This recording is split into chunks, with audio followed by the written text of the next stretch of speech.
Hello, my name is Sean McLaughlin, and for my presentation I will be looking at the mixed media creations of Max Ernst, particularly his collage novel Une semaine de bonheur, which translates as a week of kindness.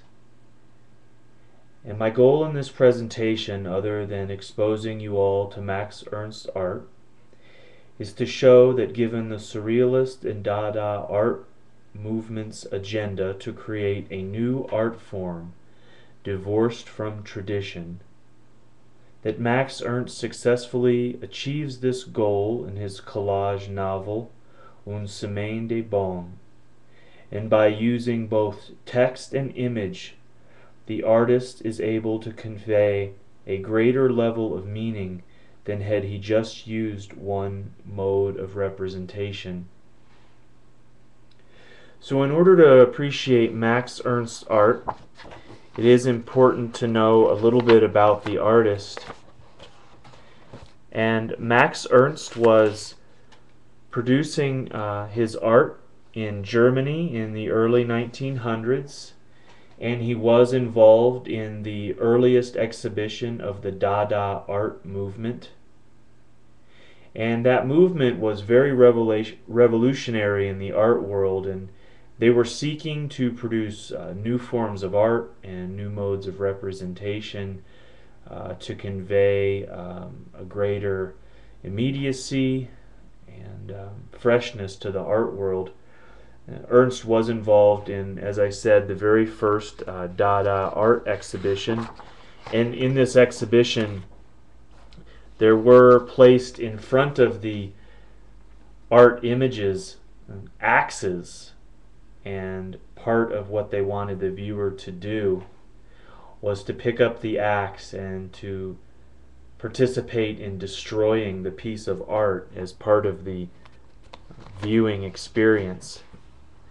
Now, when Max Ernst fled to France in the 1930s because of World War II, he teamed up with some of the surrealist poets and philosophers there, and he collaborated with them on this collage novel.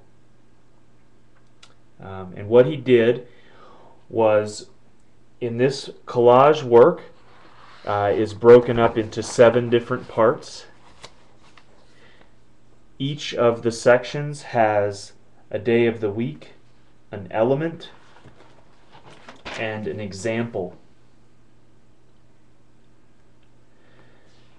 This image here is from the 3rd book.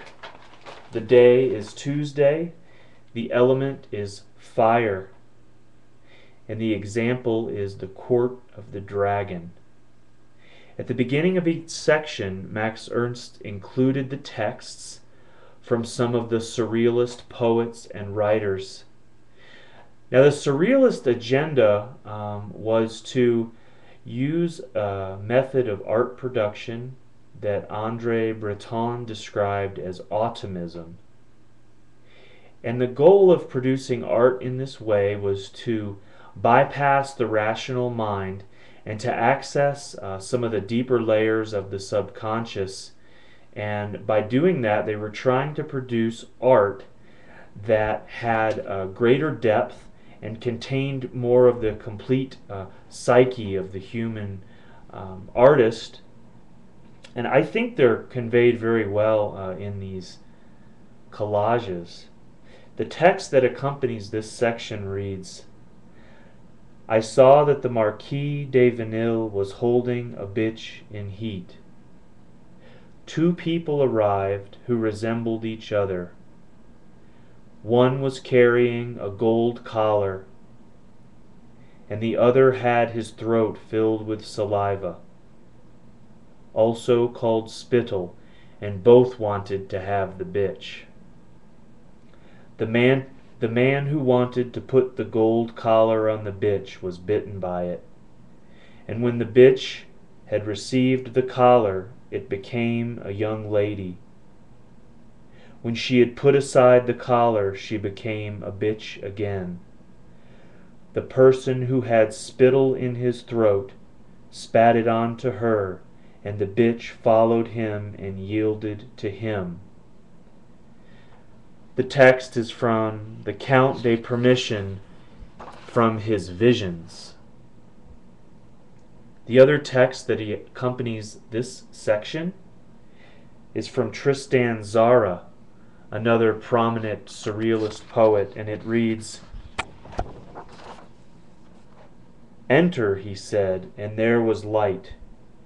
No one had knocked.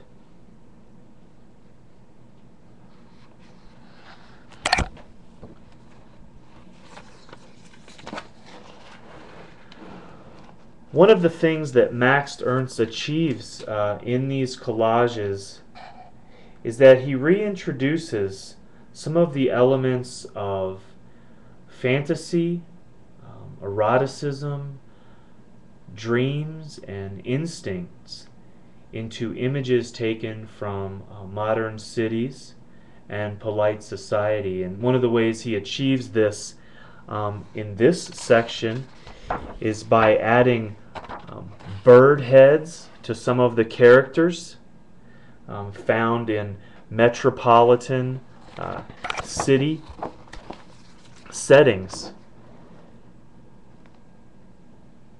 And I think this was a very potent way to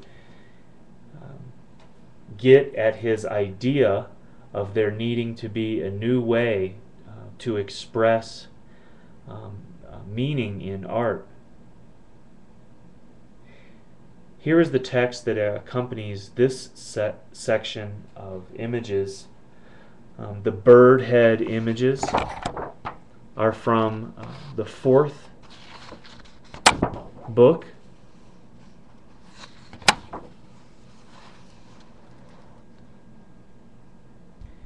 The element is blood.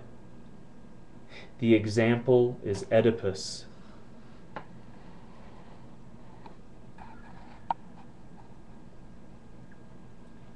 The text is from the Complaint de Parabile, and it reads, "Great God, save the earth from ever bearing such monsters. No history has proved that there ever were any such. Through the efforts of the authorities, no one will ever be exposed to them any longer." In closing, once again, I believe that through the use of text and image, Max Ernst was able to convey much greater meaning than had he used just one of the mediums. Thank you.